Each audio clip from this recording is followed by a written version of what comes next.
পটুয়াখালী থেকে বাসে করে গত মঙ্গলবার রাতে ঢাকার উদ্দেশ্যে রওনা হন মৌকরণ ইউনিয়ন পরিষদের চেয়ারম্যান কাজী রাইসুল ইসলাম। কেরানীগঞ্জে ডিবির সদস্য পরিচয়ে বাসটিতে ওঠে একদল লোক। পরে রাইসুলকে অপহরণ করে নিয়ে যায় অজ্ঞাত স্থানে।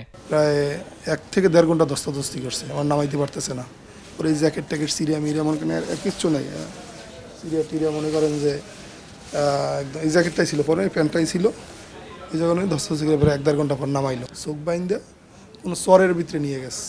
নিয়ে গিয়া ওই যে আপনার কাজ চলে ওই যে ফাউন্ডেশনের ওই ইট সংগ্রহ করলো। ইট দিয়ে মনে করেন যে পায়ের যত গিরা আছে শরীরে সব গিরে বাইরে দিতেছে গাড়ির ভিতরে বৈশা। সারা রাত্র মানে রাত 12টা থেকে শুরু হয়েছে, 3টা পর্যন্ত পিটাইছে, মনে করেন বিভিন্ন অঙ্গ প্রত্যঙ্গে পিটাইছে। রাইসুলকে ছেড়ে দেওয়ার কথা বলে স্বজনদের কাছ থেকে মুক্তিপণ আদায় করেছে চক্রটি। ভুক্তভোগীর স্ত্রী ফারহানা খানমের দাবি, অপহরণকারীরা 1 লাখ টাকা নিলেও মুক্তি না দিয়ে উল্টো নির্যাতন করে রাইসুলকে। ওরা আমার কাছে টাকা চাচ্ছে 1 কোটি টাকা।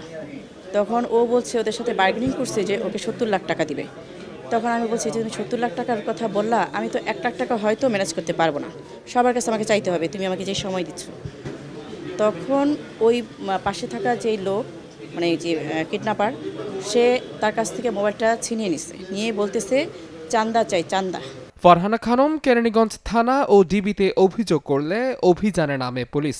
বৃহস্পতিবার দুপুরে রাইসুলকে উদ্ধার করা হয় কেরানীগঞ্জের দলেশ্বর পাড়া এলাকা থেকে। পরে এ নিয়ে সংবাদ সম্মেলনে বিস্তারিত জানান ডিবির তেজগাঁও জোনের উপকমিশনার মিজানুর রহমান। তথ্য প্রযুক্তি সহযোগিতা এবং বিভিন্ন আমাদের পুলিশি যে কিছু কৌশলের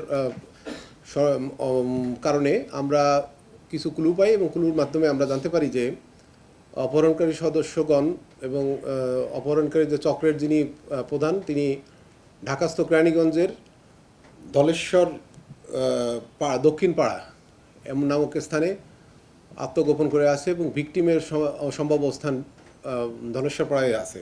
তালাবদ্ধ একটি ঘর থেকে তালা ভেঙে বাথরুমের থেকে একেবারে খুব আহত অবস্থায়, আপনারা ইতিমধ্যে তাকে দেখেছেন যে তার চোখ সহ আরও মুখের বিভিন্ন স্থানে এবং শরীরের বিভিন্ন জায়গায় আঘাতপ্রাপ্ত অবস্থায় অত্যন্ত কাতর অবস্থায় তাকে আমরা উদ্ধার করতে সক্ষম হই। পুলিশ জানায় অপহরণের সঙ্গে জড়িত অভিযোগে আটক করা হয়েছে 5 জনকে। মূল পরিকল্পনাকারীকে ধরতে চলছে অভিযান। মাহাদ ইসলাম ধ্রুব, সময় সংবাদ, ঢাকা।